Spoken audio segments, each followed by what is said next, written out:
Okay. Dear ladies and gentlemen, dear everyone, good morning. My name is Alexandros Flamos. I am professor at the University of Piraeus and director of the Techno-Economics of Energy Systems Laboratory.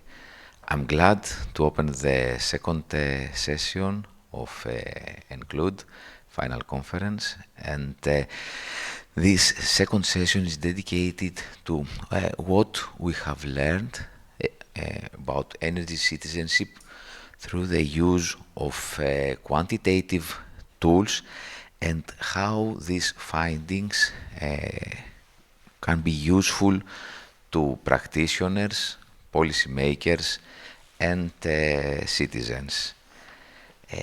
In this session, we have used data-driven algorithms and statistical analysis to develop energy citizenship clusters and simulation models to calculate the potential, the decarbonization potential in various scales, starting from the household and moving all the way upwards to the city, to the neighborhood, to a region, to a national level, and to Europe. In this session, we'll have two presentations. The first presentation on clustering with the use of statistical analysis. This presentation will be made by Dr. Nadarian Soban, and the second presentation on the calculation of decarbonization potential, and this presentation will be delivered by Dr. Vasilios Stavrakas. After the presentations, we will have the opportunity to have on board two discussants, Dr. Tessa Dunlop and Professor Vangelis Marinakis. So without any further delay, I would like to give the floor to Soban. Soban, you are online? Yes. Okay. Can you hear me? Yes, the floor is yours. Okay. May I see okay, perfect. Okay, all right. I'm Sopan Nadarian, postdoctoral research associate at the University of Glasgow. We are working on work package 4 of ENCLUDE project, mainly focus on clustering approaches. And in our work package, we focus on clustering and what kind of insights and outcome we could find out of clustering results. And may I please ask you to go to next slide.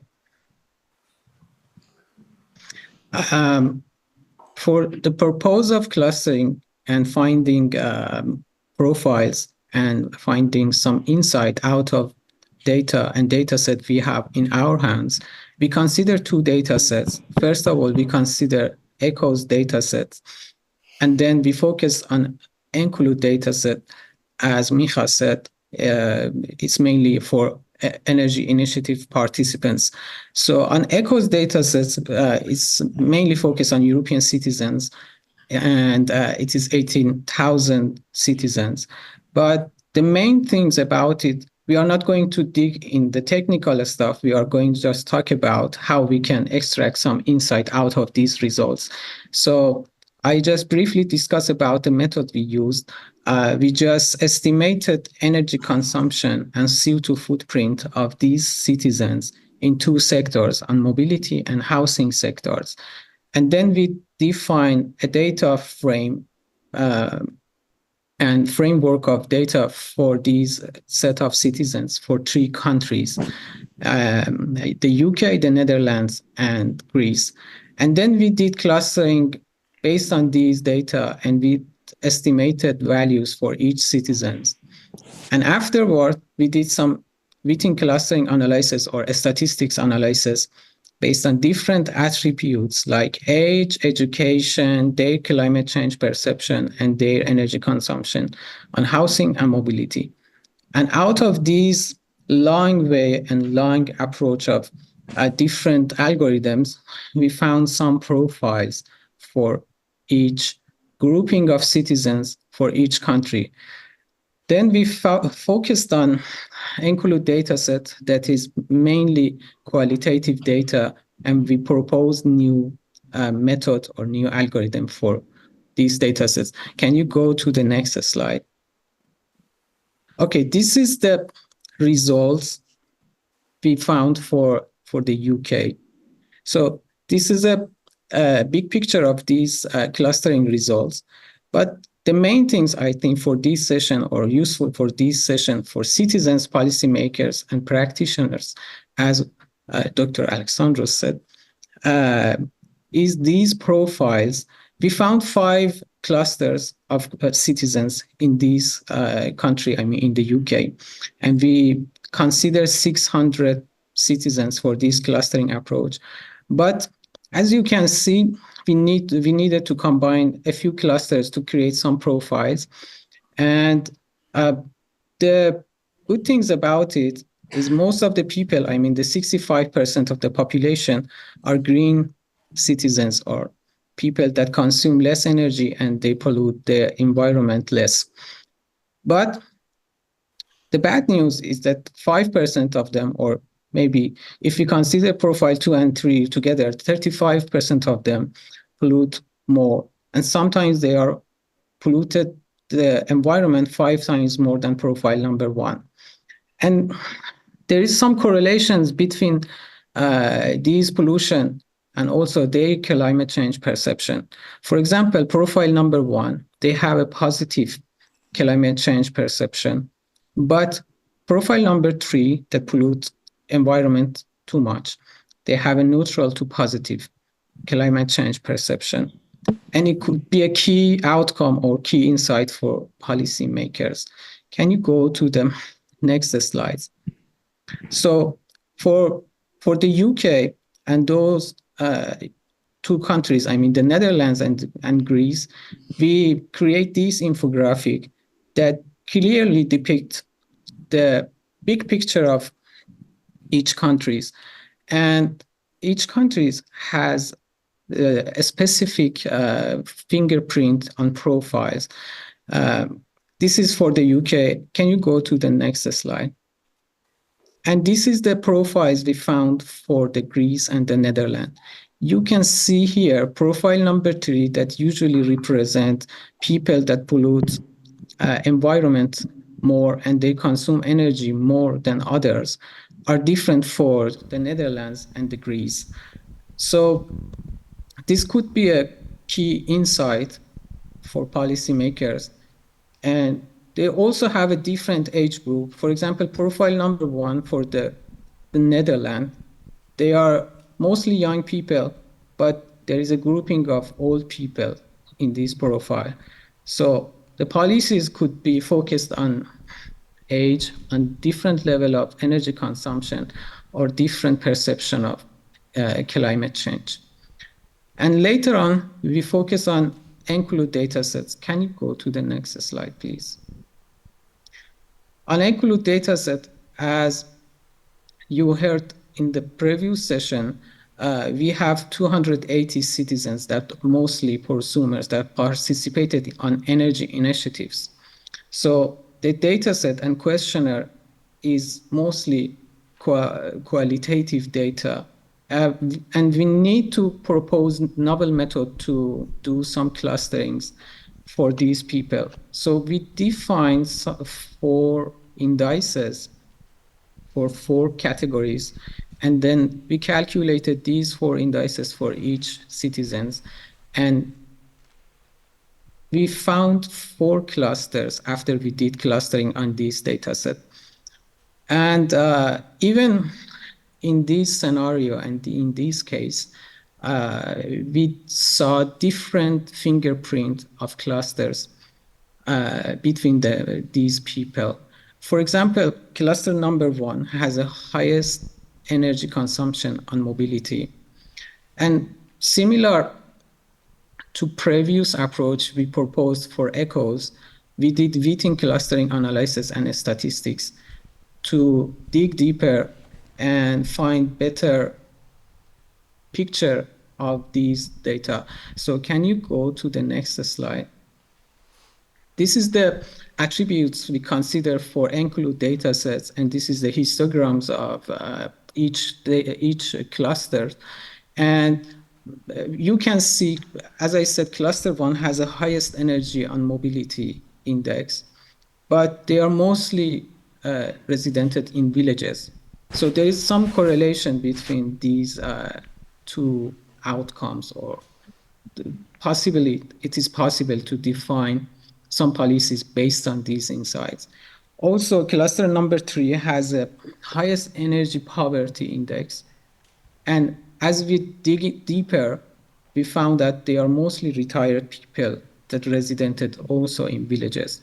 So it could create some framework. I mean, the echoes results and include results, both data sets, could create some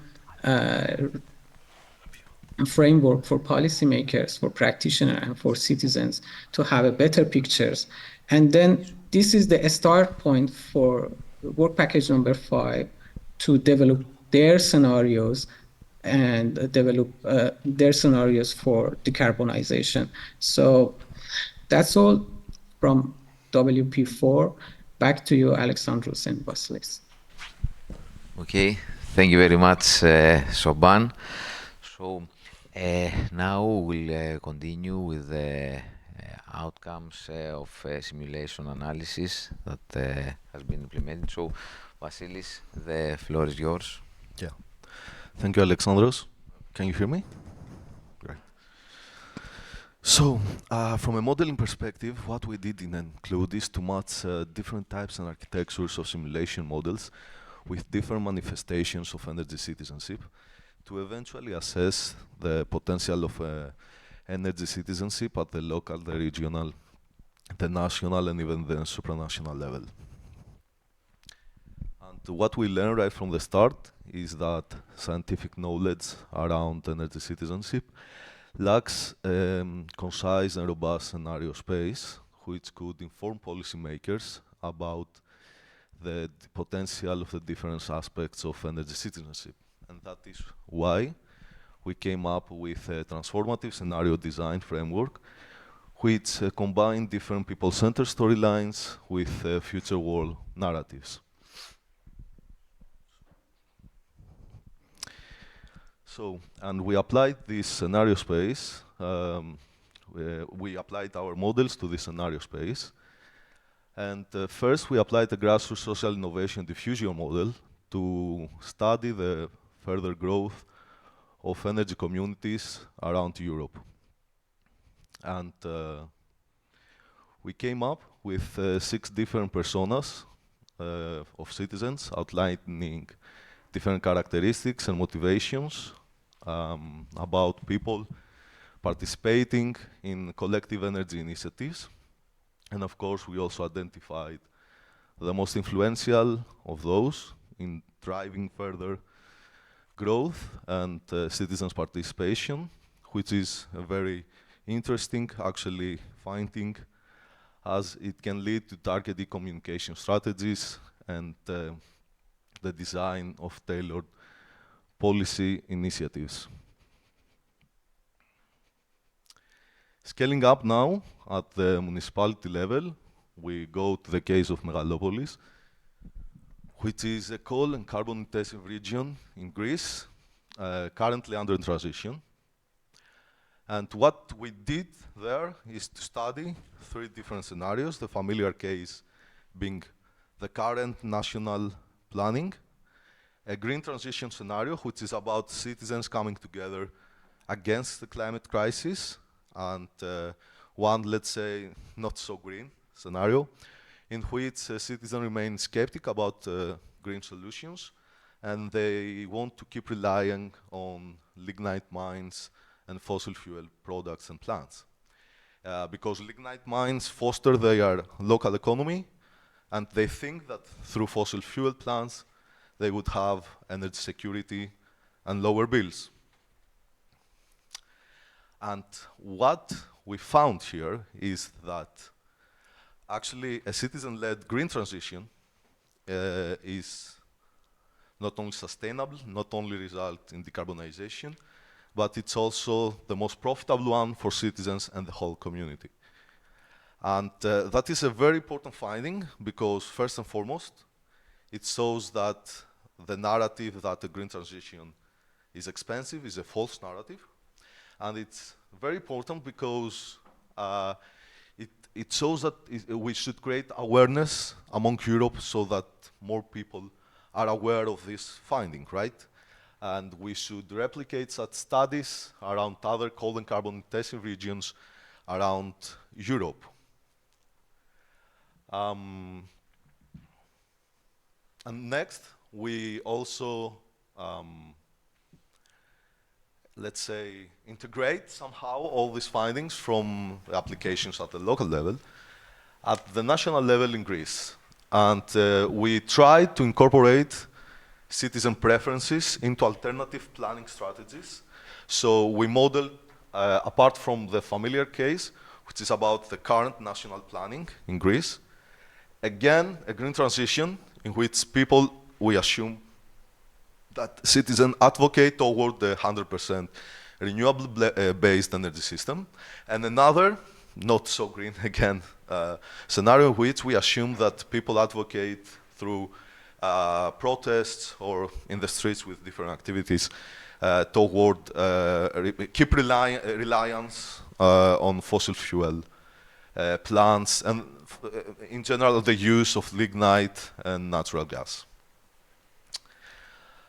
And what we saw in this one, again, is that the green scenario not only results sustainability and decarbonization by 2050 for Greece, but also results in a profitable and robust energy system. And what I think is the more important finding here is because in the green transition scenario, we also distinguish between citizens advocate toward a centralized energy system and advocating towards a decentralized energy system. What we saw, which is very important, is that a decentralized energy system can result in a more equitable distribution of resources and benefits among citizens and local communities compared to the centralized scenario in which benefits are typically distributed among fewer actors involved, which is, I would say, also how things are right now when it comes to the green transition so far across Europe. So that would be all in terms of results, and I invite you to join Zenodo to see our recently published deliverables, summarize in more details and all the technicalities about our key findings and the models. Of course, visit our Energy Citizenship platform, where you can find modeling results in a more interactive way. And if you are yourself a modeler, or you are into the more technical details about the models and the tools, also you can find our open access tools on GitHub. So yeah, that will be all. Thank you very much.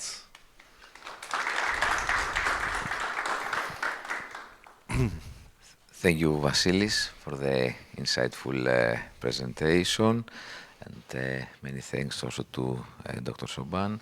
And now we will move forward to the two discussants, Dr. Tessa Dunlop and Professor Marinakis Vangelis. We will start with Tessa. So Tessa, you are online? Yes, I am here. You can hear me okay?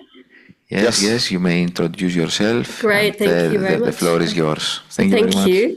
Thank you. And first of all, thank you very much for having me. I'm sorry I couldn't make it there in person. I have a small family. It's hard to get away from them. And thank you to the ENCLUDE project for, including me and bringing me into this world of extremely interesting data. I'm actually a social scientist by background, so I do not really have a background in the modeling, but I still have lots of questions for you.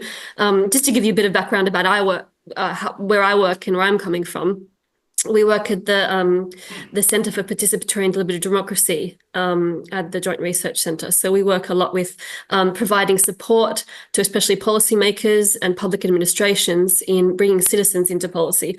And that includes everything from, right from the start of policy making, from the conceptualization and the problem definition, all the way up to evaluation.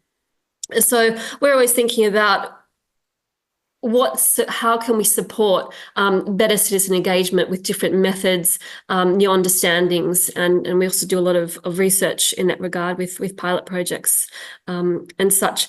So going through these presentations, I actually did my PhD on energy efficiency policy, and at that time, I mean, there was really, I've looked through policy documents going back a couple of decades, and as I'm sure you're probably already aware, citizens have only recently been more prominent in policy, as far as I can tell. So when I was studying a couple of years ago, that was really the thing that I was always thinking that was lacking, and so I find it very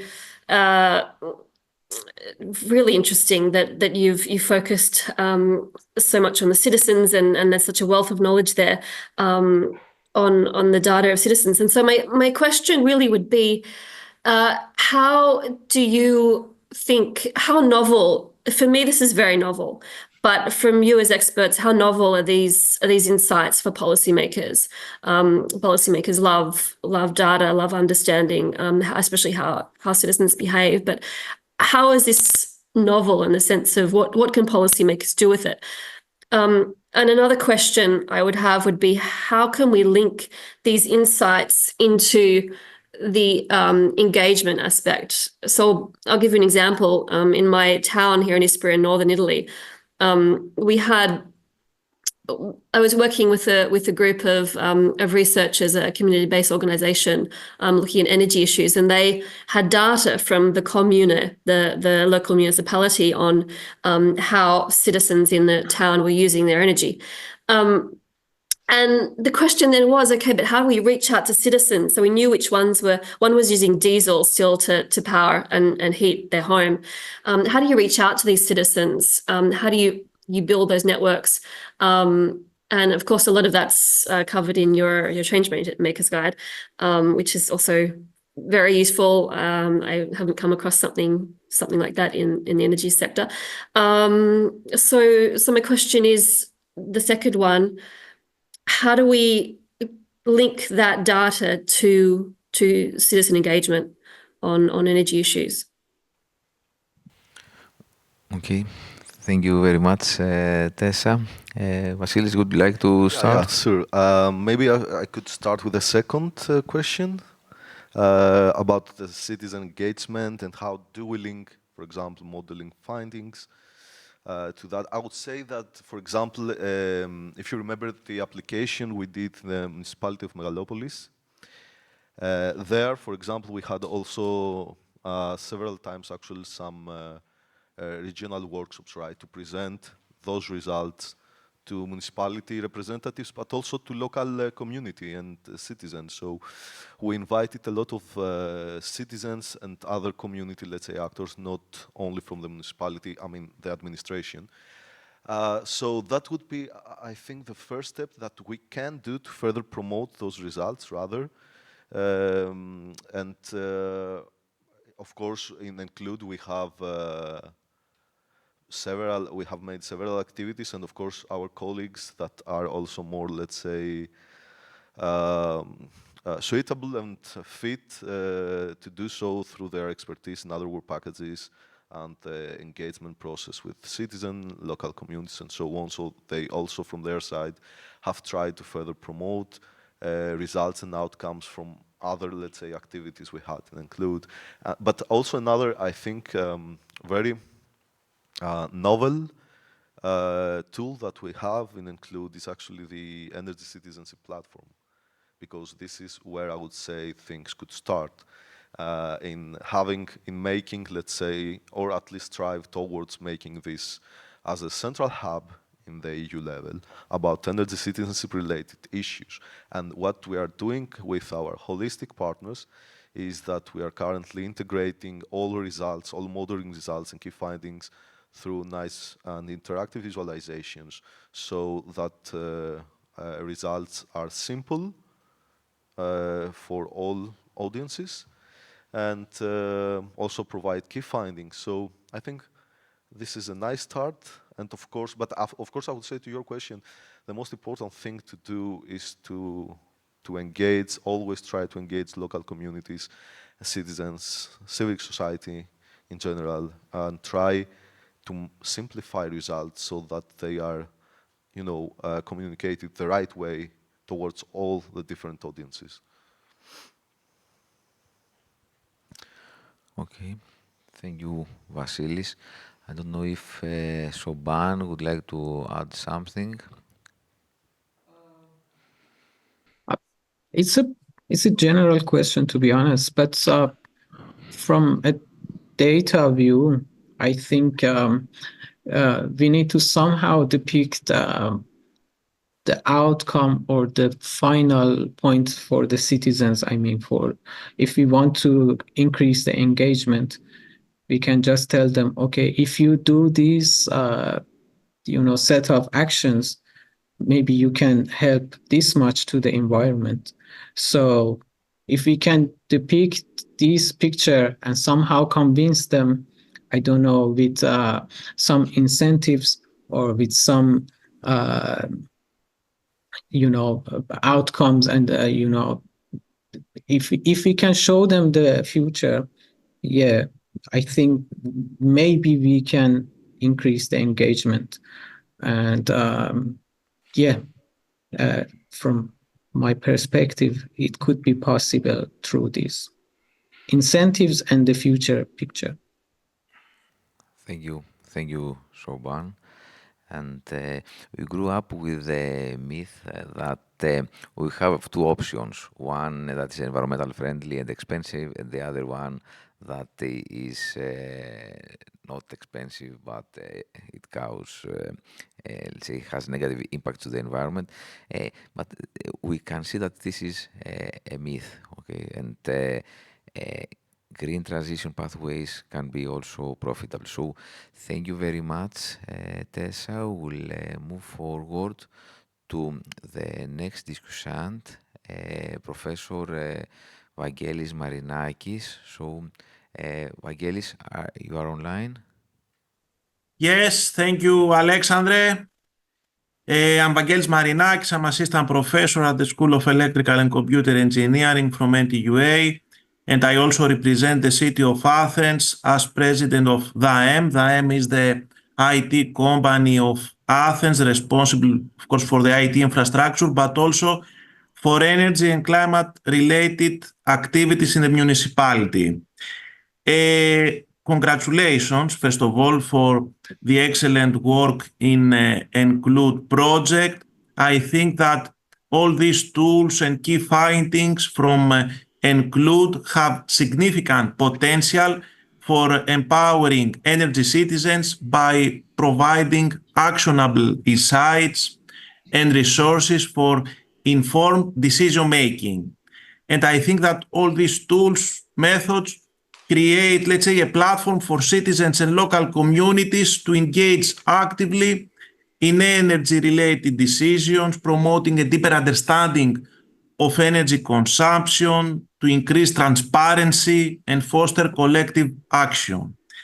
Now, in terms of the presentation, we see an excellent case study for the just transition of Megalopoli.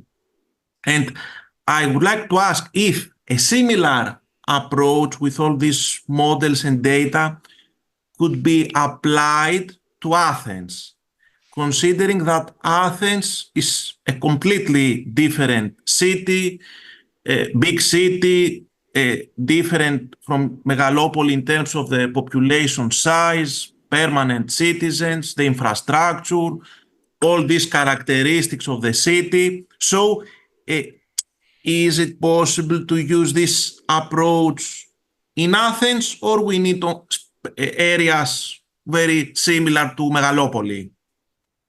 Thank you, Thank you very much, Vangelis. I understand that this question is mainly for Vasilis. So, Vasilis, please. Yes. Excellent question, Professor Marnax. Thank you very much for the kind words and, of course, the question. And you are totally right to observe, let's say, the difference between, of course, the municipality of Megalopolis and the municipality of Athens, with Athens being a metropolis, right? So it's, I would say, yes, just the short answer would be, and quick answer would be yes. But to your point, again, it would be more complex to do so, right? Because it depends on, due to the size, due to the population, due to the different, let's say, areas, territories within the municipality of Athens, right? So, of course, we could replicate this study for Athens. It could be trickier because it would require more data, more consultation with local society from different areas within the municipality. But yeah, if we structured this work in the right way, right from the beginning, with all stakeholders and actors involved, all the relevant actors involved, like yourself, like for example, the administration in the municipality of Athens, who are doing an excellent work also regarding promoting green transition, green solutions, energy communities now. I think it will be feasible and could also be successful, because at the end of the day, you want to produce some meaningful results. So that would be for us, I would say, the next step, the next challenge. To try to replicate this, work, not only in other coal and carbon intensive regions, because these regions around Europe, to your point, they have some specific particularities. It's mainly about just transition. The metropolis of Athens, again as a municipality, has multiple particularities in terms of different aspects that you need to bring together.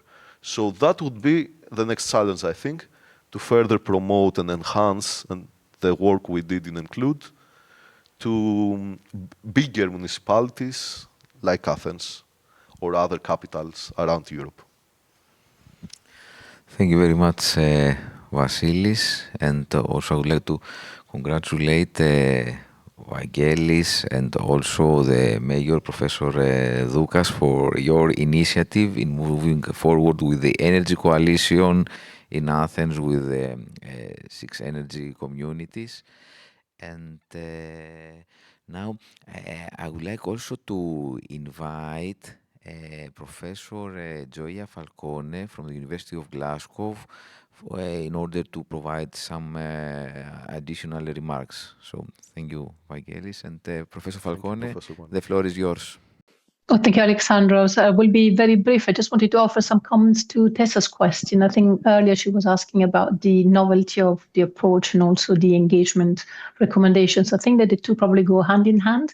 So I think our understanding today is that we should not be judging or categorizing citizens just based on what energy consumption level they have or what type of energy they consume, but the social demographics and their psychological attributes are really to be understood before an approach is attempted, because the same energy consumption, the same fuel may not mean exactly the same thing for two different citizens of possibly different economic means or different age or different preparedness to move towards a more sustainable energy consumption. So our mixed approach to consumption data, CO2 emissions data, but also to the social demographics and psychological attributes is telling us that we should get to know your citizens before you approach them, and then tailor the approach to who they are as individuals, but also as collectives behaving the same way and as mixed collectives living in the same community.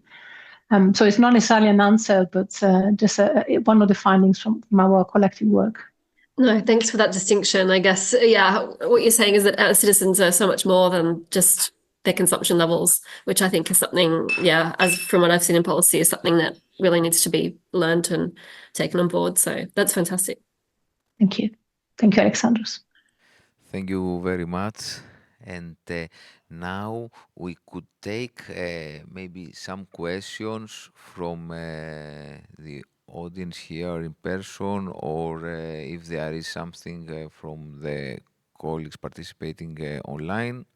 Otherwise, we could, because we are also a bit ahead schedule, so we'll move forward to the next session. Thank you very much.